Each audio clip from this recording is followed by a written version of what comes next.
What's up, Internet? Welcome to On the Screen, the monthly podcast where we discuss a variety of topics revolving around the media we consume on a screen.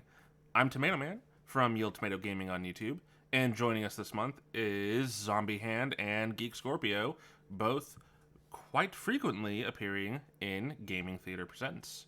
It's And almost like we run it. Weird, right? no joke. And today, we are going to talk about some of our least favorite video game endings. Ooh. Now, keep in mind that this is not referring to least favorite boss fights at the end of a game or encounters, but least favorite endings. So things involving the plot and the way things unfold at the end. Okay. Interesting. This is going to be a tough one to think about. So Now- assuming that the rule is that we have to have actually gotten to the ending ourselves, not one that we've heard of. You have to have at least seen it. Whether or not you yourself participated to get to it is another thing. Like, you could have been at a friend's house and they beat the game, and you're like, that's a stupid Or ending. you watched the Let's Play or whatever. Yeah, Okay, yeah. okay. Yeah, I'd take that. I have one. Oh? I have one in mind, but I want somebody else to go first while I continue thinking. How about you, Leo? What do you got in mind? I have one that's a quick hit that I can do just because it's fresh in my mind, but there's other ones I know have just as bad endings. But I'm gonna have to lean towards try to remember its title. It's XCOM, but it's not XCOM. It's the one that takes The place in Bureau? The Bureau, yes. Yeah, XCOM yeah. the Bureau. See, I didn't play that, and I just heard it was horrible. Oh, so I guess for the audience, spoilers abroad with this one, because we're literally talking about endings to this. That's fair. I mean, Oh yeah, If you- spoiler warning for basically everything we're talking about. at all times, yeah. Spoiler warning, the podcast.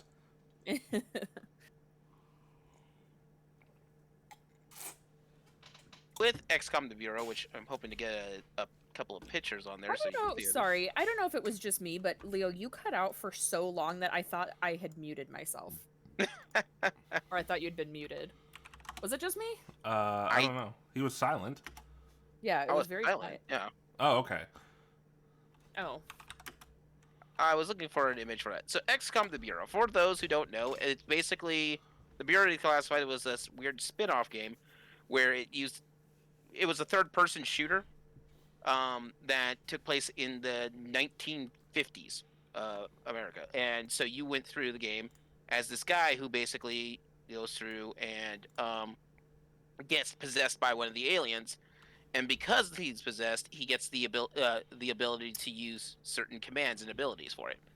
The reason why that's important is because, and here's why I needed to make sure a spoiler is in place, because it's a very key spot. They don't tell you this, but at some point that character dies. Don't worry, he becomes better. What? Hey, that's why there's a spoiler warning. He died, Anyway. but he got better. Eventually, apparently, him getting better was actually just sort of a backdate. So the alien turns into like a ghost and possesses somebody else and gives them the abilities. At this point, you pick and choose who you want to be. There's a scientist who's been fascinated by researching all of these aliens. This special agent, who is this woman who is basically when the aliens first attacked, killed her. Her brother got caught in the crossfire and died. But she's been very sympathetic towards some of the aliens that are on there. And the third one is this other guy. I think he's a commander or some sort. I don't remember. I only beat the game once. Here's the important thing, though. At the end, I picked the special agent because she's been very sympathetic to some of the aliens, thinking that that some of these interrogation tactics are like really crossing the line or something. And so I figured she would be the most pacifist. By the end of it, complete genocide is what she does. That's her ending. Jesus. Wipes everyone out. Just goes in, strips all the aliens for body parts, and calls it a day. So she went Gandhi in Civ. She started as Gandhi, then she went Gandhi as Civ. That's how that would get kind of messed up. And so, like, if it wasn't for the fact she was played off with a weird almost sympathetic plight throughout most of the game. It felt really jarring to, now that I have the ability to use psychic powers, screw it, wipe them all out, genocide away. Yeah, that's kind of messed up, not gonna lie. Mhm. And it turns out if you go with the as I found out later because a friend of mine beat it with the scientist instead to figure out, is this the good ending? The And answer is yes. No. yeah. Um, I have another game in mind that is, it's not that the ending is bad, it's how you get to the ending. It's awful. Oh, I know which one you're talking about. Yeah. So, for this one, it's Full Metal Furies. Oh, interesting. Okay. Okay, Full Metal Furies has not one, but like 3 different endings. But that's because the game ends in 3 different spots, and you have to redo that section of the game to unlock the other parts of it. So what sucks about it is Full Metal Furies is played like a beat 'em up, just with firearms and such, except for one person. So you're playing this game through a beat 'em up, and every so often there's little spots that have hidden puzzles in there. If you can solve the hidden puzzle, it'll you can find pieces to a Rosetta Stone, which will take you to another level. Um, so after you get to the end of the game and you beat it, it's like, yeah, this isn't really the ending for it. You've killed all these titans, but the world's going to end anyway. Not you kind of sort of delayed the inevitable on that at most. So you go through again, but it turns out you have to solve these riddles from these Rosetta Stones. Go through, solve these ridiculous puzzles, and once you figure out these ridiculous puzzles, you get to the end of this galactic map. And some of these puzzles are very crafty. So, for example, one puzzle, which is kind of tricky to do, is you see just a bunch of stars. That's just stars on the galactic plane. By the way, you're walking on the galactic plane. That just all of a sudden, I'm standing on top of a bunch of mystical forces. Yeah, that's pretty day to day for this one when you get to that point. Okay. At some to give you a heads up, at one point you'll fight Kronos. Kronos is a planet, a literal planet that you just beat up. I get to punch a planet. Yep, you get to punch a planet at it. Okay, I'm down. Nice. I'm on Anyway. board with this. And so when you're doing this, for All Metal Furies, and you get to this puzzle, you have to rearrange the position of your camera so it turns the stars into constellations, and you use that constellations to build a map to solve another puzzle in another room, so that way you can build a bridge to get to another puzzle. That's jarring weird. because you went from a beat 'em up into a sheer puzzle game on this. Yeah, it's like a genre shift. But this is Not towards the all. ending. That's not all.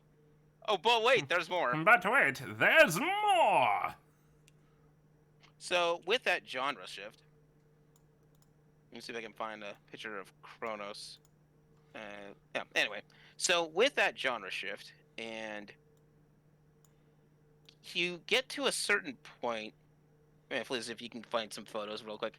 You get to this certain point. After solving all these other puzzles. Sorry, what's it called again? Full Metal Metal Furies. Furies. Okay, go ahead. Yeah. So when you get to a certain point, that you have to, after you fight Kronos and such, and you build up these things, you still start solving a series of riddles and puzzles by arranging these other puzzles to get to this next puzzle, to get to where it's perceived as the ending. And the ending is, who do you side with to take over the planet? You side with, that's Kronos. That looks so bizarre. Yeah, that is Kronos at the end of the game. Personally, my favorite is Styx from there. Adorable. But that's sort of the thing. You get to pick from one of these 3 deities on how they want these 3 gods and how they want to do it. You can pick Styx, who basically is neutral towards everyone, but Styx runs. That's her. But she runs. But it's hard to see on the photo. But Styx is surrounded by Cerberus, and their little Cerberus is a 3-headed puppy. Aw, cute pupper. Mm-hmm. But in it, if you side with Styx, that means you leave humanity alone. If you side with, but humanity is going to die off anyway. If you side with, I forget what the other two is, but none of them are. I think one of them is like the Minotaur. If you side with the Minotaur, he's going to create a large blood path, and only the strongest of them of the human race will survive. But you'll still wipe out most of the human race on that. Still not a good ending. And then the other one is going to take over the humanity and try to rule them. But that's better than your option is genocide, Or slavery. not solving the problem, slavery, or not solving the problem at all. That's so dumb. And so, I'm sensing a theme that we're all gonna say this is dumb multiple times. And that's the second ending. So, and it's designed and it leaves a bad taste in your mouth. Like you went through all this effort and there's no good ending at it. And here's the thing: a friend of ours who is a game designer, when I look up the ending, comes up and he thinks the ending to this game is either genius or god awful. Because he just so we go back in there for a third spot because we realize we can go back in there.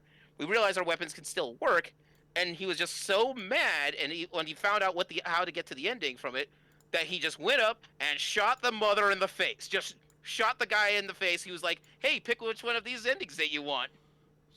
So you're just like, no. No, and you shoot him. You have to shoot him out of anger, and there's nothing in the game to tell you that you can fight this guy. And then you fight him. Who is this guy, who the end boss is, turns out to be Prometheus. And Prometheus is just this guy who's basically, in the story, could have solved all these other problems, instead sat by and decided to do, meh. No, that's legit, though. I mean, he's just like, not my problem. Whatever. Yeah, and so you kill Prometheus. And the reason why this is terrible is that's a gamble I don't think any game designer should want to take, that you will piss off your audience so badly that they'll take a pot shot at this boss, who this is the third time you're trying to get to an ending, to find this ending for it. That's no. And the only reason I can say that is because I've seen all 4 endings. Remember, you got the original one, the 3 from your choice, and then Prometheus, killing off Prometheus. Oh my gosh. So yeah, that's the part that. So Full Metal Furies is one of my most disappointing endings because they're trying to play fast and loose with their ending, basically. Oh, you want the end? You want the good ending? You're gonna have to play it again. Oh, you still did not a good enough ending? You're gonna have to play it again. Oh, you saw all these other endings and they're not good enough? Well, fuck you. Oh, son of a bitch! And you shoot him in the face, and now you're back to getting the actual ending. No. That's a gamble. Yeah, you're expecting the fan base to try that without being frustrated by what it's expected of you previously. Mm-hmm. Because like you change the entire genre up at the end, and then you suddenly change it back. It's like, no, you can't do that to us. That's not how we work. And so here's the thing: I like a good puzzle game. A lot of good puzzle games. Oh, I sure. like a good action game. But if you don't list that you're going to do, or have some sort of cue that this is a thing that's going to keep coming up, it feels jarring when your entire last like 10% of your game is nothing but puzzles and such. Oh, for sure. Yeah. Like if you want a good example of something like that, probably Uncharted 2. And Okay. a good portion of some of the Uncharted series, you have a lot of action, and then you get to the puzzles, but they're sporadic. Yeah, it's designed to break up the pacing. Yeah. Not to, subvert the standard of the game thus far. Yep. So yeah, that's so weird.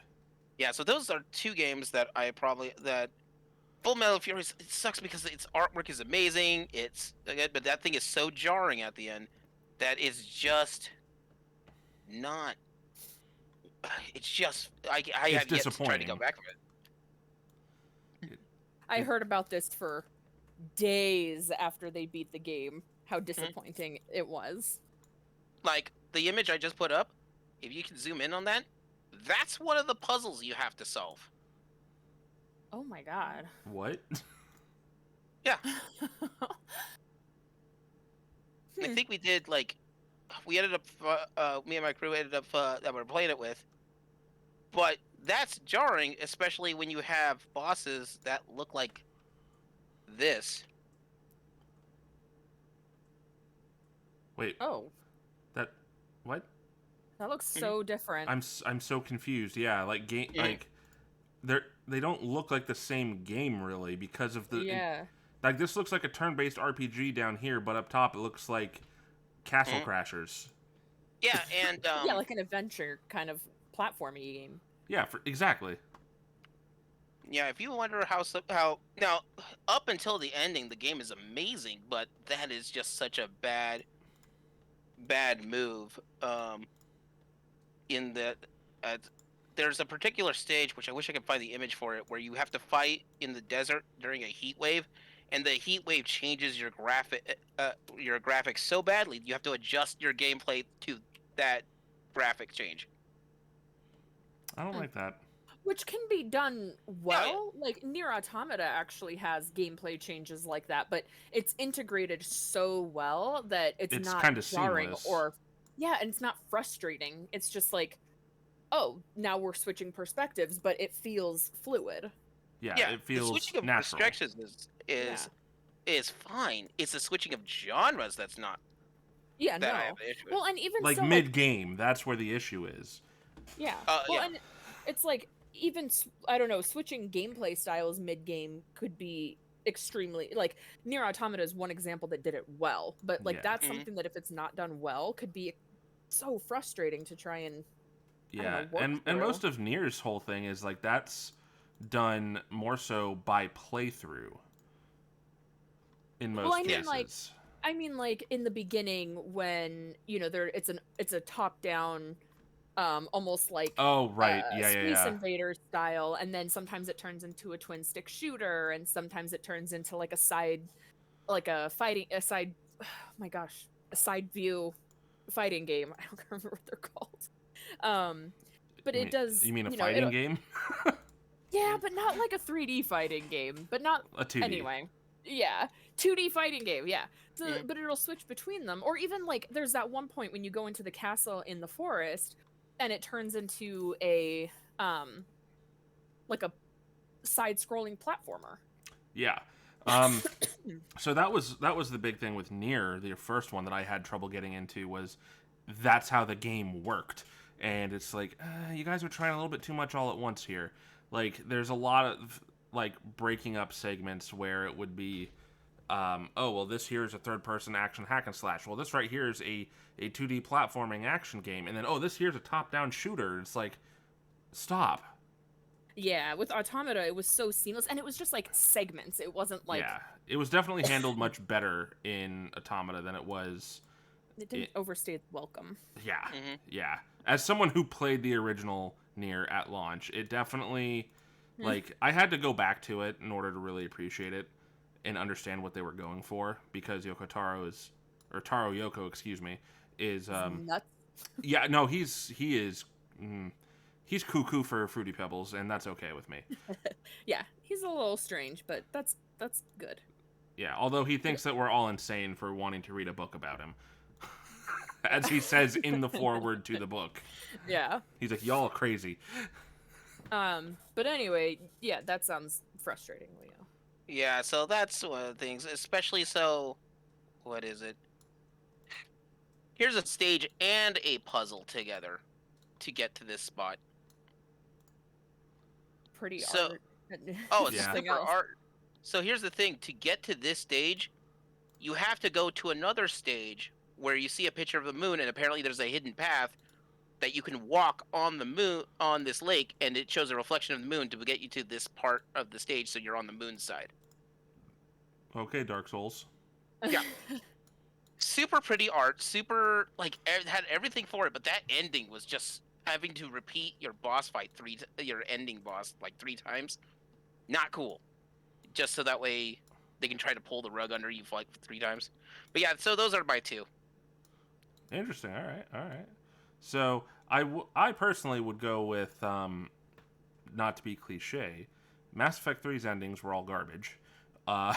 But we all knew that. Yeah, I was gonna say I'm not gonna say Mass Effect 3, Yeah. but I also have decided to take Mass Effect 3's ending and Citadel DLC, and I rearranged them in my mind so that it makes better.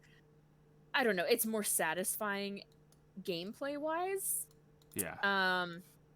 For me personally. So I'm not gonna say Mass Effect 3, but let it be known that nobody here liked Mass Effect 3's endings. Yeah, I retconned it in my own head to be way more satisfactory to me. Yeah, I did not get to that one, so I didn't count it. Oh, Mass Effect 3 is an incredible game up until the ending. Like, I cried multiple times in Mass Effect 3. It is so well told, and it's so wonderful, but it just... It literally undoes everything the first two games set up. Like, yeah, every part of it is just like, yeah, but... Like, I know you did this, but... is the entire plot of 3. Like, that's just the way it works. Yeah, and it very much undercuts a lot of the, like, morals and stuff that have come... Ooh. Got some good thunder we're having outside. a thunderstorm going on right now. But yeah, like, it really did undercut a lot of the story and the decisions and then the morals and all these things that you have come up with. It's like they just didn't know how to end it. Like, they may as well have just been like, it was all a dream, and that... I mean, just and that's Mario a valid 2 ending. syndrome. Yeah, so it just... It's upsetting. Anyway, I'm not gonna go into it because I have made my peace with Mass Effect 3. Yeah, and I think we all have.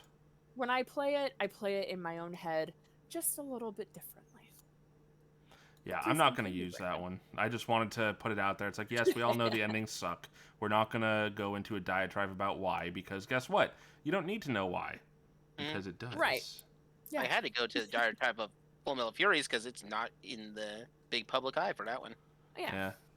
Well, that makes sense. I have a somewhat controversial one because it's actually from a game I love dearly. Intriguing. Yeah. Have I played it? Yes, you have. Oh shit! I'm so intrigued. Yeah. So, but I have good rationale for why I think it's a terrible ending. Simply because it's relevant to the future of the game series, because it's a series. Mm-hmm. And that would be the first Metal Gear Solid. Oh, okay. Now, the ending to that is you, depending on if you save Meryl or not, regardless, it just changes who is with you when you literally snowmobile off into the sunrise. Mm-hmm. That's fucking dumb. And they literally play it up like, this is it, I'm done for good. And we're off to go have our merry sexes in the Alaskan retirement. Mm-hmm. And then they make like 12 more games. So the ending was dumb and terrible. Like, I never really understood. It's like, I understand that it's all about telling a message here. And that also this is like the third time Kojima is telling the same fucking story. Well, for what it's worth, he didn't even want to make any Metal Gear game after the first one. Exactly. Like, he made the first one, and then they were like, "Hey, but could you do more?" He was like, I could do a second one, and then so he did Metal Gear 2, and then they were like, "Can you do another one?" And he's like, I'm really done telling the story that I want to tell, but I guess if you want. And he had been he has wanted to step away from Metal Gear, like, since the beginning. Yeah, because it was just dropped on onto his feet, is literally what it was. Because that was not even his creation. He was given a half-finished game with problems, and then he made it work by doing something that no one else really had, which was focus on stealth and avoiding enemies. But the endings are just really not that good, and it's all because he was trying to say, I'm going away now. I am done. Because at least when you look at Metal Gear Solid, it is literally just a remake of Metal Gear 1. Like, for the NES. Right. Or really, not even the NES, the MSX, I should say. Because the original Metal Gear on MSX, Snake infiltrates the enemy compound from underwater. The beginning of Metal Gear Solid, he gets out of a scuba suit and infiltrates the enemy compound from an underwater passage. Oh, Metal Gear Solid 2 comes around. You infiltrate the enemy area from an underwater entrance. Maybe we should patch this. No, it's still good.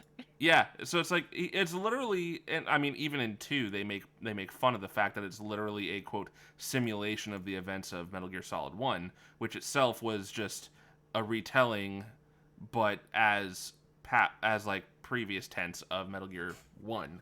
So it's literally just the same thing, the same exact plot, but with different flavor text. So Yeah. it just makes, like, retrospectively especially, like, how that ending is just really not good. It's very like melodramatic and dumb because it's like, oh, it's a happy ending thing. It's like, but it's not. Well, and I mean, and it is interesting because it's like in hindsight, blah blah blah, but at the time he wasn't expecting to make a Metal Gear Solid 2. So at the time, like if that was all it was, Yeah. it probably wouldn't be one of your like worst endings. Right. Yeah. I've thought about that too, but it's like you can't worry about the what ifs. You gotta think of the what did in fact happen, which is the game kept going and it kept going and it kept going until Konami stupidly decided to give him Das Boot. Wait, so which one is this one that you're? Is it Metal Gear Solid 1. Yeah, One or two? one. Yeah, the screenshots Okay. that Liz posted here are of or pardon me, Leo posted here. Those Yeah. that you posted, those are the 2 different endings of the first game. Right. Yeah, so, and that's the one that we're talking about, is like, that ending there is just so weirdly, like, it's all over, and I'm, like, because Snake came out of retirement, is the idea.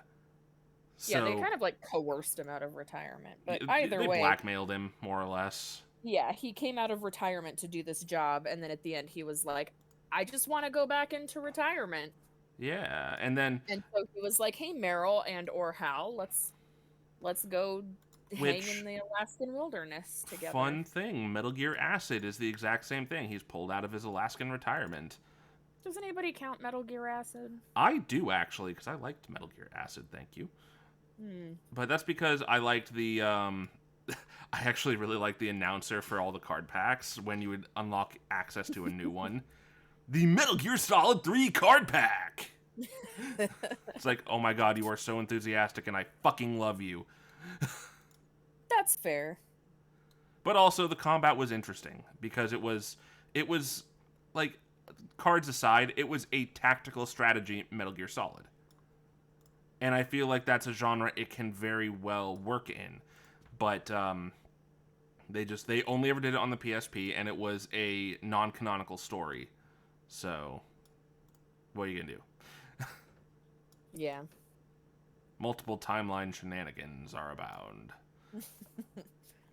But yeah, Metal Gear Solid 1, not my favorite ending to a video game by any stretch. And even back then, I wasn't too fond of it. I was just like, this is really anticlimactic, I guess. But That's I mean, fair. Because like you had the like if it had ended like, oh, right after the destruction of the Rex, it's like, okay, we good. But then it's just like, you don't even get to kill the final boss. The final boss just gets offed by Fox. Die. Okay. The end. So, yeah. Anyway, there's my rant about Metal Gear Solid 1's ending and why I didn't like it that much. I can get behind it. It's like, I feel you. I don't agree with you, but I feel you. I get it. I get it. All right, Or so do you have a second one that you want to discuss? Or no. I mean, another one might come to me, but that was really the only one that was sticking out in my mind that I feel would be controversial and be a good subject matter. There you go. I have 2, and they're mainstream, and we've talked about them before, so mine's not going to be very surprising. And maybe I'll have another one come up, but... Are you going to talk about Alan Wake? No, because I love the ending of Alan Wake. Why would I talk about Why would I Because talk about Alan Wake? it's an excuse for you to talk about Alan Wake again. Yeah, but I love the ending, and I would never disgrace the name of Alan Wake by saying worst ending. The only worst part about Alan Wake is that there isn't a sequel yet. I was gonna say, are you gonna bitch about there not being a sequel yet? And the answer was yes, which is fair, Yes. because like that game actually is one of the ones most deserving a sequel that hasn't gotten one. I think It's we've true. discussed this actually previously. Yes. But go on. But so first one is gonna be one that we actually had. I'm gonna not touch on it a lot because me and one of our guest people had a very long co-rant Yes, I remember this. about the Last of Us Part 2. And I hated the ending. It wasn't even just that I hated the direction that the game went, but the ending was so unfair to everyone. It was like, I mean, not really. Abby got off, like she got to go off with her multiple friend, times even. yeah, and the thing that was really upsetting to me That was a bad is sex that joke. oh, sorry, I No, I was it's kind fine. of wanting to rant. But the ending is like Ellie, this character that we came to love in the first game, like she has, I mean, first of all, the game unfairly makes us hate her, and it's all in gameplay, and I could rant about that, but that's not the point that I'm getting at here. But the ending sees Ellie lose everything. Like, she's lost Joel, she loses her girlfriend and the baby that they were raising together. She has lost 2 of her fingers, so she can't actually play the guitar anymore, which she was doing to keep on with, Joel. She lost her home because when she went back, like, she basically wasn't welcome anymore without, like, people, or her, Joel's brother being kind of, like, shitty towards her. So she's left with, like, nothing. Meanwhile, Abby gets to leave. I mean, of course, I'm not saying that she wasn't completely traumatized by what happened, but she's alive. She has her friend, and they get to go off and do whatever they're gonna do. But Ellie lost everything, and the whole ending is her walking off into the sunset, and it's like, this is not an ending that I'm looking for. Like, I hated it. I hated it. Like, The Last of Us 1 is very subjectively a quote-unquote happy ending, and I wouldn't even, like, it's selfishly happy in Right. that Joel keeps Ellie Yeah. alive. But, like, I felt like I was conflicted. I felt feelings. It wasn't a totally happy ending, but I was satisfied with it. The ending of Last of Us 2 was like a kick in the teeth to anybody who enjoyed the first one. So I didn't like it. That's kind of where I'm gonna leave it, because I could go on for a really long time. Yeah. So I do have one thing I want to note on, though, when you talk about because I remember before we had spoken about how it what was it, the like how they, like, dogs that were previously enemies kind of thing are suddenly now things are expected to go up and pet. And Yeah, and that's one of the gameplay things, is Ellie has to kill dogs that are, they're like they're actively attacking her. yeah, but Abby, you are playing fetch with them, and you're like you get to pet them and stuff, and so it's like in the gameplay, like, they're making you hate Ellie, or they're like, it pits even the gameplay against her, and So, it just yeah, feels unfair. I wanted to note on that I understand where you're coming from for it feeling unfair, and I'm sure that even applies to the ending in the same context, but I also understand that the whole purpose of doing stuff like that in the game was to emphasize that there is no black and white when it comes to conflict like this. It's Right, all and a matter of perspective, and that everyone is, in fact, the hero of their own story. Right, but there is nothing for Ellie. Like, she has, like, and that's the thing, is like, she didn't even, when she goes after Abby at the end, she didn't even want to. Like, she had her own business. She had her girlfriend, she had the baby, they had their own little house that they were living together, like, pretty peacefully. She has, like, she's dealing with her own, like, her PTSD and her trauma, but she was able to at least try and work through that with people who loved her. It was Joel's brother who came to her and was like, if you don't do this, you're letting down Joel. Like, what is she gonna do? And so Yeah, puts her on the spot in a very not good manner. yeah, but also even down to the gameplay things, like, I know that you can't expect a black and white in an apocalyptic setting. Like, that's just not, you're gonna have even your favorite characters doing shitty things. But the gameplay itself, the developers of the game put it in a way where Abby kills a pregnant woman. Whoa. And yeah, or not Abby, sorry, Ellie kills a pregnant woman. She doesn't know that this person is pregnant, but like, that's one of the things is like, oh, well, Abby doesn't do it. Abby almost kills a pregnant woman, but like, it doesn't happen. She gets kind of talked off of a ledge, but like, the way that the gameplay plays it is that Ellie is villainized for it, even though she didn't know. Abby is off her rocker, but she gets talked down and doesn't do it, so therefore she didn't commit an atrocity that Ellie did. And it's like, and it's not even just the fact that it happened, it's the fact that it's played in a certain way. So like, why didn't we get to see Ellie playing with dogs? Why didn't we get to see Ellie doing all these nice things? And it even comes down to the fact that like, Abby gets better weapons and she gets friends who are there to like help her, and like, the gameplay is like the unfairly balanced in that regard. Yeah, and it feels like we were made to love this character only for us to hate her later.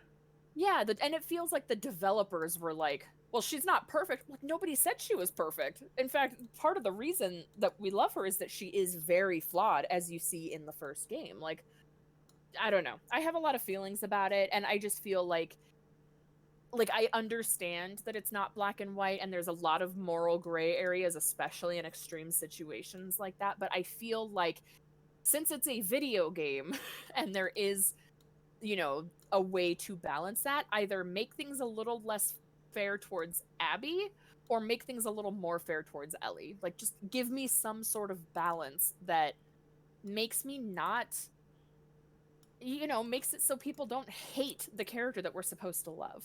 Right. Is how I feel about it. And yeah, and I could go off about it, but I feel like I've done that. We have a whole spoiler cast where me and your buddy went off on it together. And in different directions. Into the that you would say. Yeah, but it was it's just a matter of differing opinion, and again, it just falls into the same element of, it's all perspective. Yeah, and there are people who love The Last of Us 2 and who absolutely love Abby. Meanwhile, I can't stand Abby. Even halfway through the game, I was like, God, I just don't like her. And I can't wait to kill this bitch. Yeah, and you don't even get to. You're like, but tease! Yeah, there are people who were like, oh, I ended up, thanks to Laura Bailey's performance, I ended up liking Abby more than Ellie by the end. And it's like, no, well, I mean, Laura Bailey is incredible, but also that's just kind of the gameplay at that point. Like, the gameplay pits you against Ellie, but yeah, anyway, there's a lot of things I could say about it, but there's a whole other podcast that's something that could be referred to. So I'm going to move on to my second one. Please, dude. Let's hear the new one. That me and you have actually talked about, and oftentimes have to be deterred from talking about. I hate the ending of Final Fantasy 15 because it feels so undeserved. Oh my God. There's a reason I didn't bring this one up. This is a joint one, I guess, for us. I think it's best that this was saved for last, because the ending of that game is spoiler warning at the beginning. The ending to this game is utter trash, because the game is mediocre. Well, and it feels like throughout the whole thing, there's actually a video on YouTube, I might have mentioned it before. It's called Final Fantasy 15 is a Mediocre Disappointment. I have watched that like 3 times because I'm always like, yes, thank you. And because this particular... Like, I need to hear someone else agree with me. Yeah, and he goes into like all the ways that it could have been good.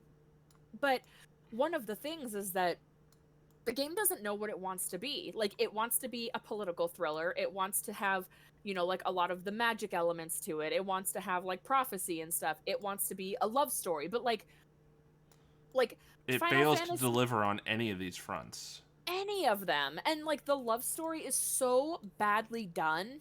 But it could have been so good. It could have been so good. And like the fact that at the very end it shows Luna and Noctis in the afterlife together getting married, and like it's so undeserved. They don't even know each other. Like this is not a good ending. Well, it's not that they don't know each other, it's that the player never gets to see them knowing each other.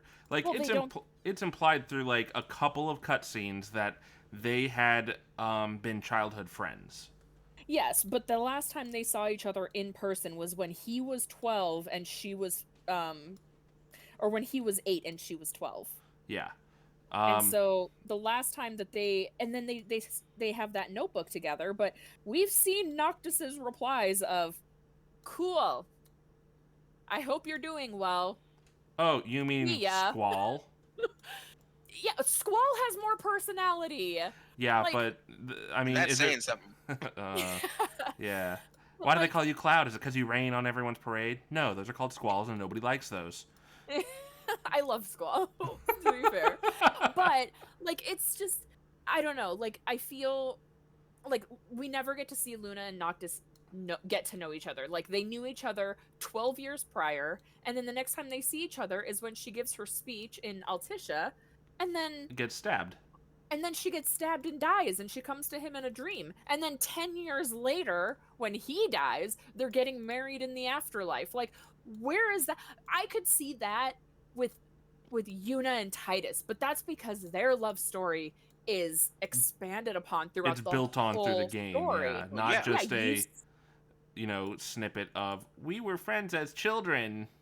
Yeah, you see them fall in love. And like 9 with Garnet and Zidane, you actually get to see them fall in love. And as much as I don't like them, Squall and Renoa have a better love story. Yeah. I don't like Renoa, but that's it, whatever. But yeah, so like the ending of Final Fantasy 15 feels so undeserved because they try to get us with killing characters off that we barely have a chance to get to know anyway, but also, I'm sorry, I'm not really, but all of the Choco Bros are caricatures of stereotypes, except maybe Prompto. I was going to say Prompto is a winner. He is best boy. He's the only one that gets any modicum of development that feels significant. Like Gladio is I'm like the beefcake. And that's the thing that's Square I'm the beefcake that can read. Yeah, Square tried so hard to like backpedal. They were trying to subvert toxic masculinity by being like, no, like, yeah, he's big and he's buff and he works out and stuff, but also like he's sensitive and he reads and whatever. And it's like, he's not sensitive. That guy was a fucking brute to Noctis at every fucking turn. Yes, and I mean, if you ever look at it, they try to say that they tried to subvert expectations, but no, you have like basically the dumb jock in Gladio. I'm not saying that he's dumb, but he's the stereotype.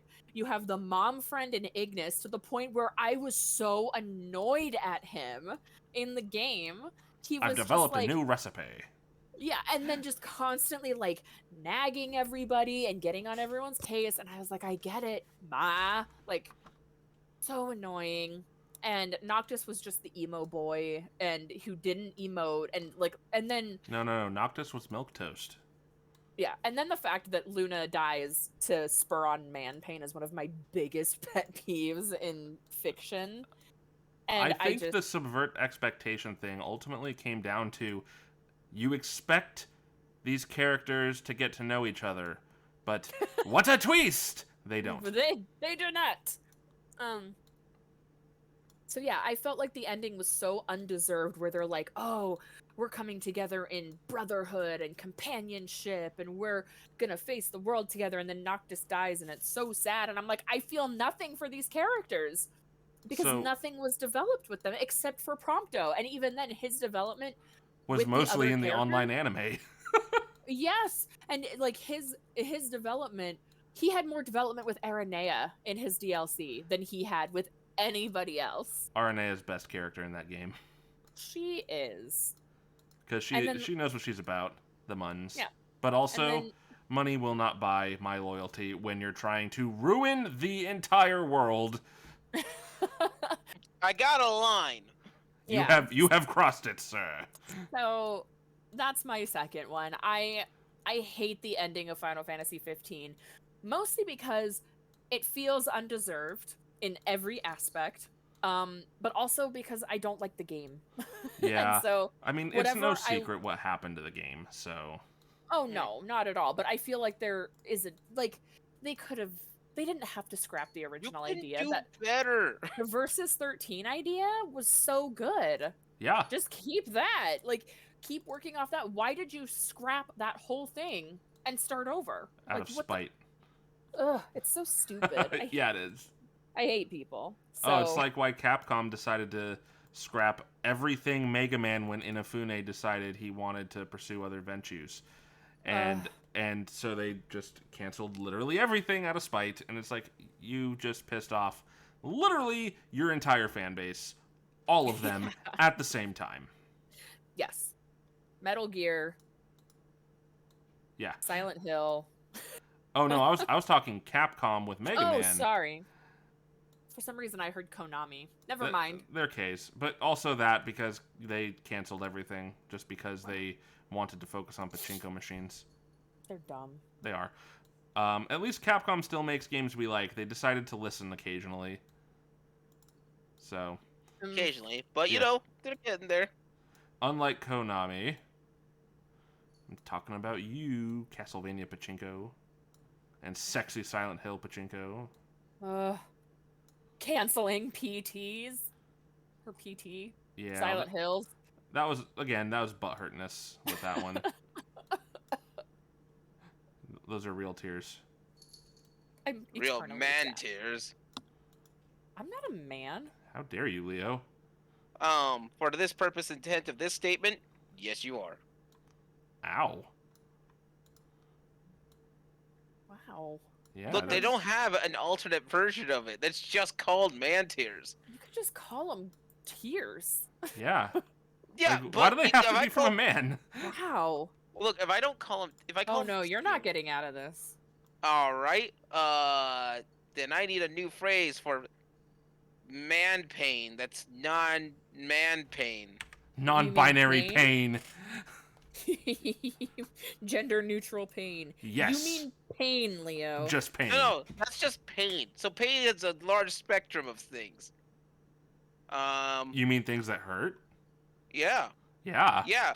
But I don't go crying and shedding tears in the middle of the night, wailing towards the moon when I stub my toe. That's a world of difference. I do. All right. Well, But that's I because guess it broke I'm my wrong on this toe. I one. feel like you're mistaking what man pain is, Leo. There's a good chance. No, I my I am- bros, they couldn't go to the gym with me tonight. Ugh. Man pain. No. Man pout. Well, anyway, I couldn't think of another one, but I feel like I got two really solid ones on my end. Yes, I you got did. two. I think I got two solid ones. For Oh. that. Oh, for sure. And like the one, oh man, just the more I think about Final Fantasy 15's ending, it's like it was such like a, oh, this is bittersweet, but also would be way more impactful if I actually got to know these characters. And Yeah. need I remind you that they also decided to, hello lemon. I have a lemon on my lap. Oh god, that tail. Oh, She is a pipe cleaner tail with a cat attached. Oh. Oh, she's Anywho. being so sweet. It's like they make it so like, oh, you go and confront Arden, and all the people he's killed that were quote unquote important to you are hanging from the ceiling by their necks, like they've been hanged. That was like some Silent Hill level creepiness that it also didn't deserve. Yeah, and it Also, had. have you seen like- that in Pocket Edition? No, I have not. Oh Um, god, let me see if I can find it. Nyx being included there, it's like if they didn't watch the movie, they're just like, who's this fuck? Yeah, the So fact that like the lack of context, like they should have had a thing with like Like, just have Nyx, say goodbye to the prince or be a part of, like, that whole thing at the very beginning where he goes on his journey. Yeah, something. That way it could properly tie it all together with the movie. But what do I know? I just took video production in high school for 4 years and studied film analysis in college.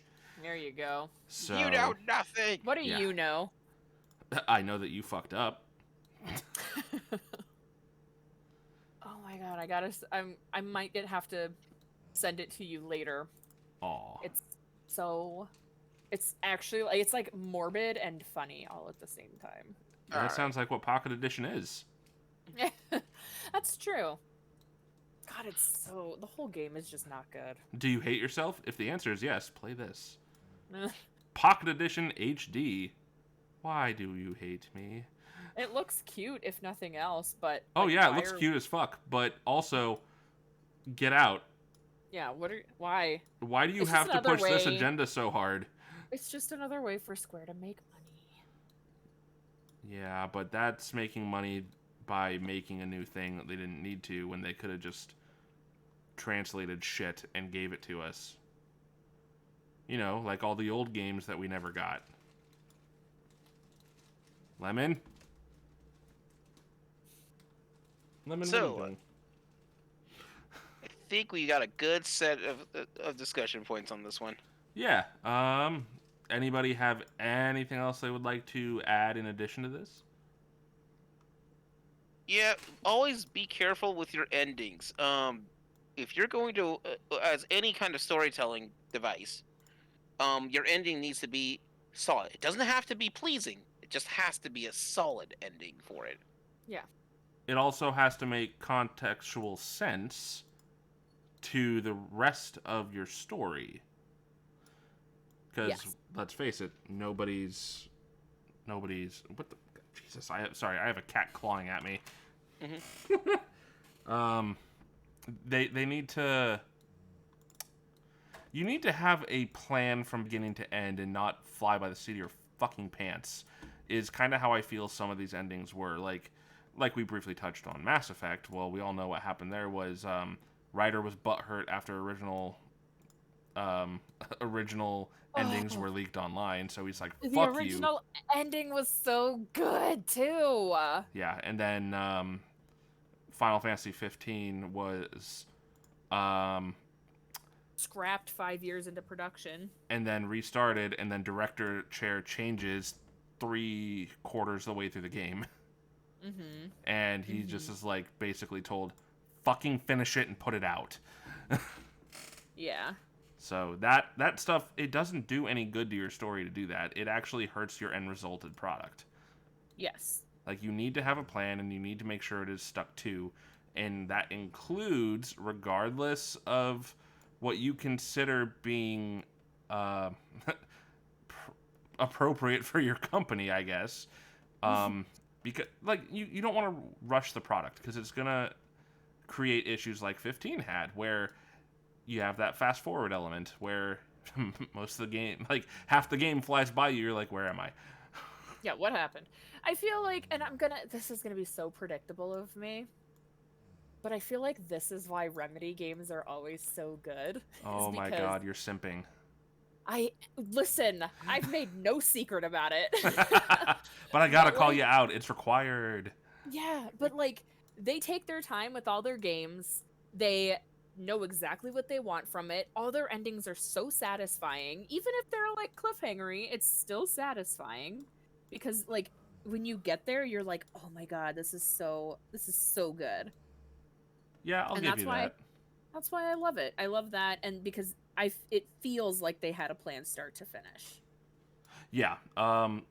Even when it's a really ambitious thing like Quantum Break was, like, I wasn't the God, I love biggest fan Quantum of the Break. ending, but it made sense in the context of their story. So I appreciate it. Plus I really like the actor, so that helped. Yeah, I like literally I played Quantum Break 5 times in 6 weeks last summer. Jeez. So, I think Liz likes no. this game. I think it was the summer before, actually. I had it. My friend gifted it to me years ago, and then I was like, you know what? I love Alan Wake. I should finally play Quantum Break, and I did. And then I was like, what have I done that I didn't do this sooner? And then I played it. I played it for a friend. I played it for another friend on the hardest difficulty so that I got 100% on it. I literally was like, who wants to watch me play this fantastic game? I will play this fantastic game with you. And then I just did it again because I wanted to. Like, it was so good. Why'd you do this again? Because it was there. Shut up. Yeah, because I literally own a copy on the Xbox One because someday I want to platinum that game again. And it'll be there on my Xbox One. Yeah, except Xbox Ones are not that great. I speak from experience because I have one and I turn it on as my streaming device for going to sleep. And guess what? It takes for fucking ever to turn on. The Xbox One? Yeah. My Xbox takes, like, I shit you not, 60 seconds to power up. Oh my god.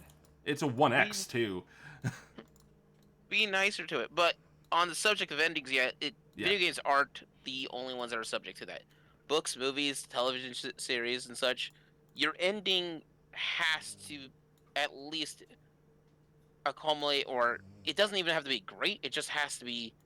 It has to make sense. And it has to just be satisfying to some degree. Like I said, Yeah. The Last of Us 1 ending is not a happy ending per se, but it's satisfying because where you get to at the end of The Last of Us 1. Yeah, it's a bittersweet ending. Yeah, and the decisions that are made make sense for the characters. And even if you disagree with Joel's decision, it isn't an infuriating ending. I have one person that I know who would disagree with me, so I'm not going to make it a blanket statement. But they're wrong? But I'm questioning this. It's our friend Krista. She hated the Last of Us ending, but she has a far more logical mind, and so she runs more on logic than emotion. And so to her, Joel was an idiot because why would he sacrifice humanity for one person? And that makes sense. And I think I remember asking her, like, what if it was one of us that had the cure? Would you sacrifice us? And she said yes, because the greater of humanity deserves to have the potential of a cure. And it doesn't mean that she loves us any less. It just means that she is looking out for the rest. She wants there to be like a solution for the rest of the world if it's possible. Right. Meanwhile, I'm an emotional person. I run a lot on emotion in situations. You're hyper empathetic in some respects. Yeah, so I agreed with Joel's decision because I also didn't want to lose Ellie. And so I started justifying it like, listen, they've been in an apocalypse for like 20 some odd years now. They don't, there's people who've been born in the apocalypse, and like almost no one knows that there's almost a cure. So what difference does it make that Ellie isn't there? But that's a very moral gray area, kind of leaning towards the, like, I'm not thinking of humanity as a whole. But here's the thing, that's a good ending because it has multiple ways to go. Yeah, well, so here's my argument for that, is that Joel's decision was the right decision because we got a sequel out of it. The sequel wasn't good, so... Ooh, sick burn! Ooh. No. Was it the right decision? I had better thoughts in my head about what I thought it would be like. Oh, but... see, now that just pokes a hole in your thing then. It's like, was it the right decision, Liz, no. for him to do that? I just didn't want the sequel. Yeah. But yeah, so those are my thoughts. Is I feel like you don't have to have a happy ending. You don't even have to have like a likable ending, but I just have an ending that makes sense and doesn't feel like it's, I don't know, going for like shock value or something. Yeah. Yeah, go with have a plan, follow it, and be coherent about it. Yeah, just make it a nice narrative that is engaging to follow. There you go. All right. Well, it sounds like we have come to a conclusion on this one. So, thank you all for joining us today. Don't forget you can check out a videocast version at youtube.com/YieldTomato. You'll also find links in the description for our speakers there. Hopefully, you'll join us again for more of the magic we all enjoy on the screen. Take care, everybody. Bye.